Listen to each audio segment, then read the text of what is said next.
So I was discussing about types of wetlands and that's how you can make your own notes. आप अगर mains में इस type का question आता है तो आप इजीली ये चार्ट बना सकते. सो this is types of wetlands.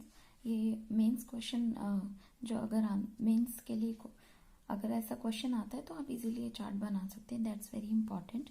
इसमें types of wetlands, coastal wetland और इनलैंड वेटलैंड, उसके अलावा natural lakes, ponds, oxbow lake, waterlogging and swamps, marshy land जो होता है, दलदल टाइप का एरिया जो होता है, वो सारे नेचुरल लेक्स में ही आए, नेचुरल वेटलैंड्स में आएंगे. After that if I talk about man made और artificial reservoirs, so that is reservoirs, tanks, waterloggings, ash ponds. And if I'll talk about inland wetlands, so these are natural, जैसे estuary, lagoons हैं, और जैसे Pulicat lake आप कह सकते हो eastern Ghats में, creek and back water, bay, coral reefs and tidal flat, mangroves, salt marsh या फिर टाइड. सो ये बहुत इजीली आप मेंशन कर सकते हैं. मैन मेड में जैसे सॉल्ट पैन है, जैसे सांबर लेक है, सांबर लेक से जो राजस्थान में है, सांबर लेक से जो है इंडिया का बहुत ही ज़्यादा अमाउंट में जो सॉल्ट का कंजम्पशन होता है उसको फुलफिल किया जाता है. उसके अलावा जो है एक्वाकल्चर को भी आप कह सकते हो कि आर्टिफिशियल इनलैंड वेटलैंड्स हैं. So that's very important. And so जिस तरीके से आप सॉल्ट वगैरह का फुलफिलमेंट होता है और उसके अलावा जो वाटर रिचार्ज है, उसके अलावा लाइवलीहुड के लिए भी वेटलैंड्स काफ़ी इंपॉर्टेंट होते हैं. एंड जेनेटिक रिजर्वॉयर्स के लिए भी, स्पेशली जो बहुत सारे स्पीशीज़ का डेवलपमेंट होता है वहाँ पे.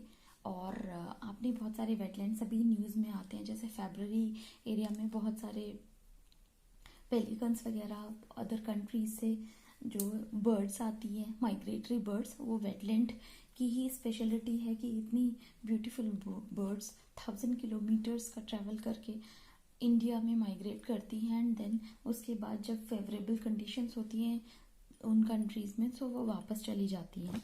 सो this is like the figure of salt pan. Particular एक एरिया होता है, उसको सेगमेंट में डिवाइड किया जाता है और उसमें जो है सी वाटर या फिर कह सकते हो कि आप सॉल्ट वाटर, जैसे सांबर लेक तो इनलैंड वाटर, इनलैंड वेटलैंड है.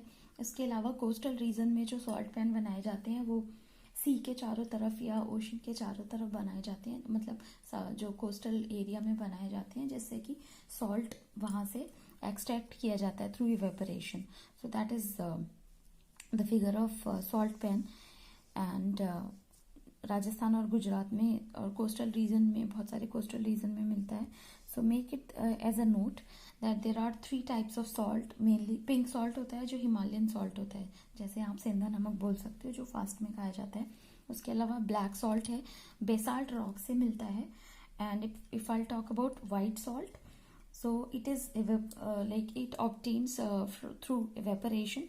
जो कोस्टल रीजन में जैसे गुजरात में मिलता है, दांडी मार्च जैसे गांधी जी ने किया था, तो वो वहाँ पे ही वो सॉल्ट पैन से ही और गुजरात के कोस्टल रीजन में ही जाके ये सत्याग्रह हुआ था. So again this is important and keep in your mind.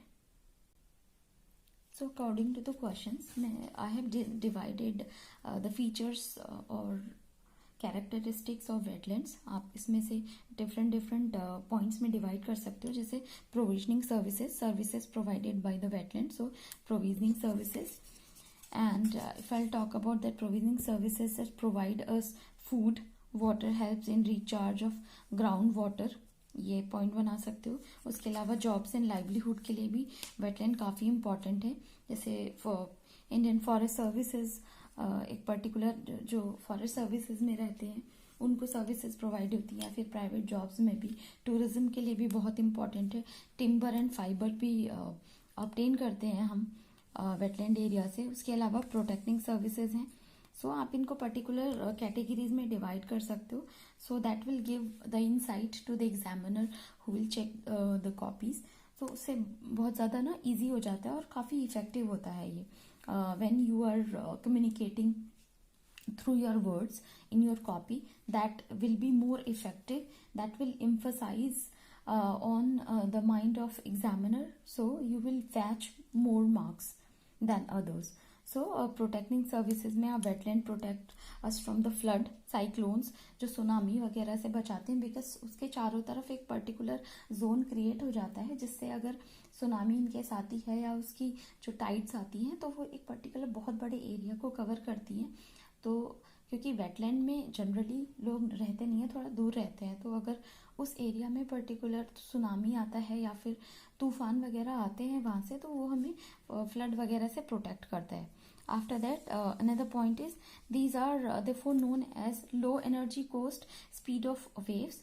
बहुत ईजी हो जाता है हमें लाइक वेव्स को कंट्रोल करना भी इजी हो जाता है स्पेस की वजह से। So we can call it as buffer zone भी कह सकते हो आप फ्लड के लिए।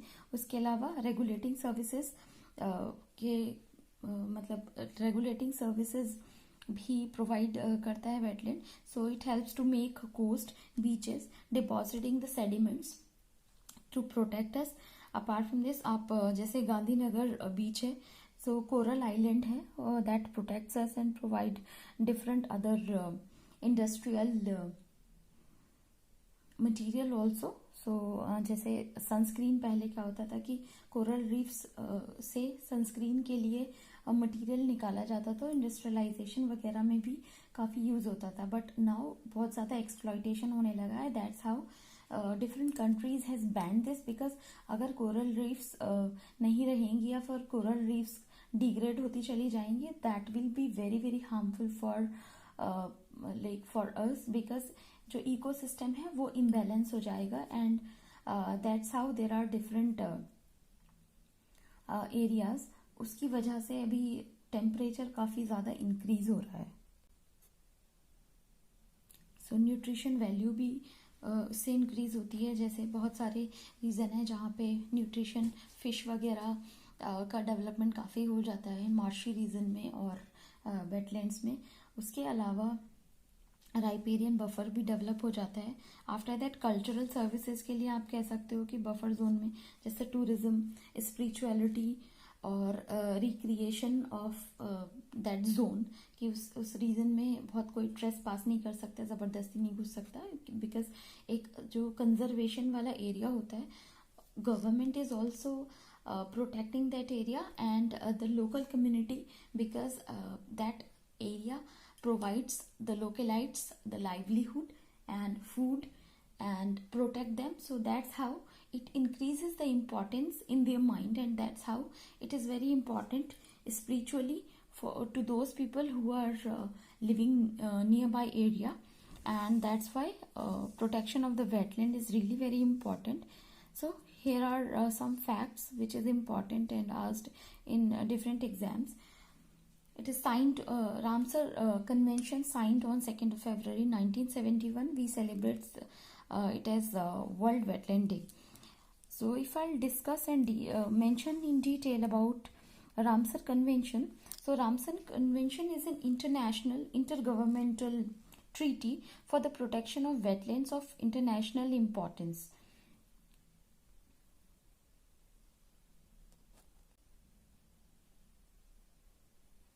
That's how it talks about.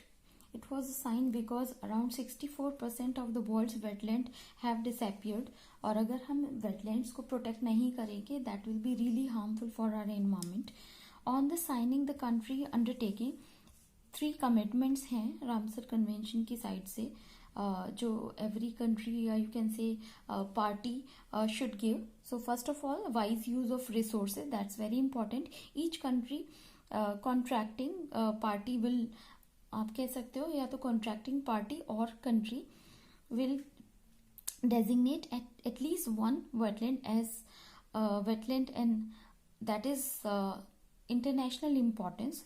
Apart from this, Ramsar जो एक it is a city that's in Iran.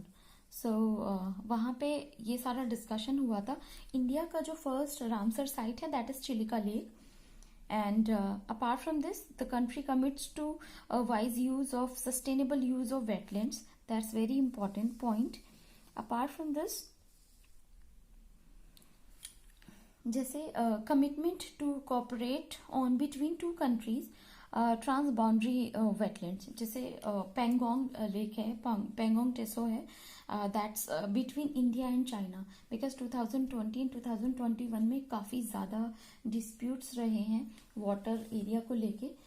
जैसे आप कह सकते हो कि it was like a tougher situation between India and China. So Ramsar gives this insight कि दोनों कंट्री के बीच में हार्मनी होनी चाहिए, किसी पर्टिकुलर रीजन को लेके डिस्प्यूट नहीं होना चाहिए और प्रोटेक्शन भी उसी के अकॉर्डिंग होनी चाहिए। फॉर एग्जाम्पल सुंदरबन बांग्लादेश और इंडिया के बीच में आता है, एंड इंडिया का जो सुंदरबन है उसको रामसर साइट में डेजिग्नेट किया गया था 2019 में। So this is another part, and there are certain 9 specific criteria to identify any Ramsar site.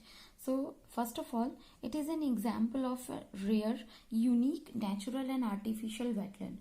एक उसमें यूनिकनेस होनी चाहिए फर्स्ट ऑफ ऑल, चाहे वो आर्टिफिशियल हो या नेचुरल हो। It supports vulnerable endangered species and critically endangered species को सपोर्ट करना चाहिए सबसे पहले।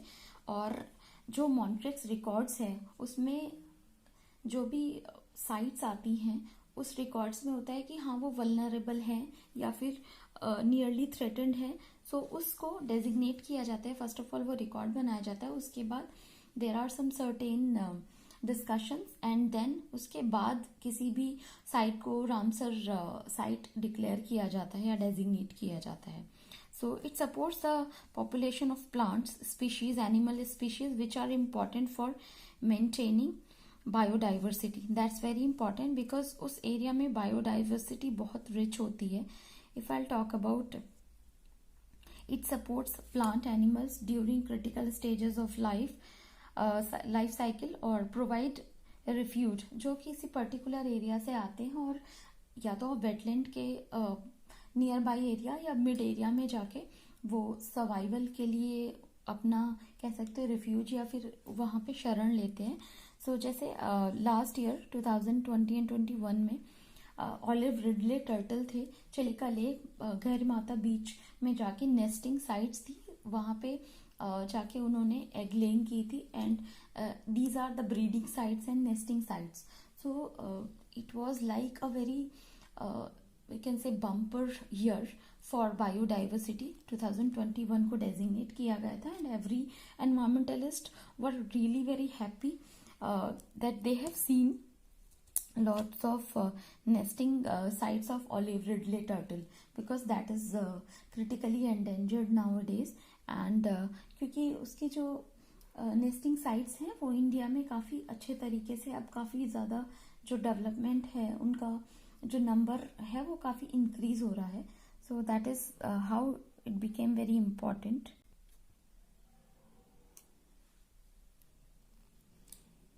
सो इट सपोर्ट्स एटलीस्ट 20,000 और मोर बर्ड्स, उसमें एटलीस्ट 20,000 से ज़्यादा बर्ड्स को सपोर्ट करना चाहिए वो पर्टिकुलर रीजन, या फिर आप कह सकते हो कि regular support 1% of the individual in population of किसी एक पर्टिकुलर स्पीशीज का 1% सपोर्ट करना चाहिए। सो उसको रामसर साइट डेजिग्नेट किया जाता है।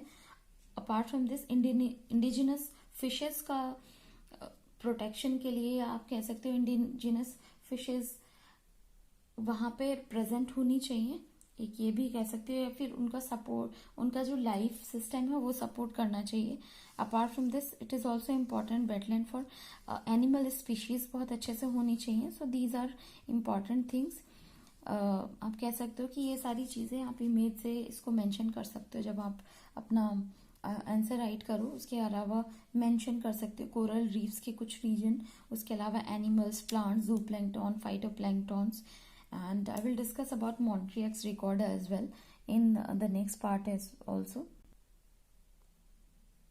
So the countries with most sites, सबसे पहले जो यूनाइटेड अभी प्रेजेंट सिनेरियो में UK is the country which is having highest number of wetlands 175।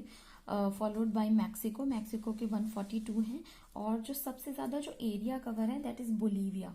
Bolivia coverts 1,48,000 square kilometre का एरिया है।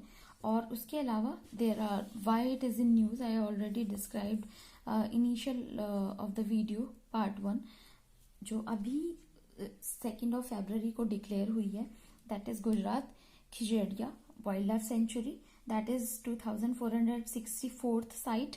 And if I talk about Bhakira wild life sanctuary, that is in UP Santnagar, 2465th site है ये। And India की जो है 49th site है। So this is very important. And last month दिसंबर में जो डिक्लेयर हुई थी, that is on 8th of December 2021, that is near Bijnor, Haiderpur, जो मध्य गंगा बैराज का एरिया है वहाँ पे है। And this place is really near to my heart because this is my native place. And I was really happy when I came to know that it became the Ramsar site. So this is again very important thing because जब भी मतलब as an Indian, जब भी आप भारत की किसी भी area को लेके बात करते हो, या फिर ऐसा पर्टिकुलर नहीं है कि आप किसी पर्टिकुलर एरिया के बारे में ही बात करो, but it is that just जब इंडिया की बात होती है तो every Indian feels really proud कि हाँ, जो लिस्ट है रामसर साइट की उसमें इंडिया का नाम आया है, या इंडिया की जो भी साइट डेजिग्नेट हुई है, या फिर किसी अदर और भी चीज़ों को लेके। सो ये एक लाइक प्राउड मोमेंट होता है हर इंडियन के लिए जब भी उस कंट्री का जो रिकग्निशन है वर्ल्ड लेवल पे जाता है। So I am one of them and this is how we should understand about these topics as well. So I will discuss a few more points in the next video and about all 49 sites के वहाँ पर क्या क्या importance है, and कहाँ से आप और resources के through इनको easily time to time आप brush up कर सकते हैं. So let's meet in the next part of this wetland series.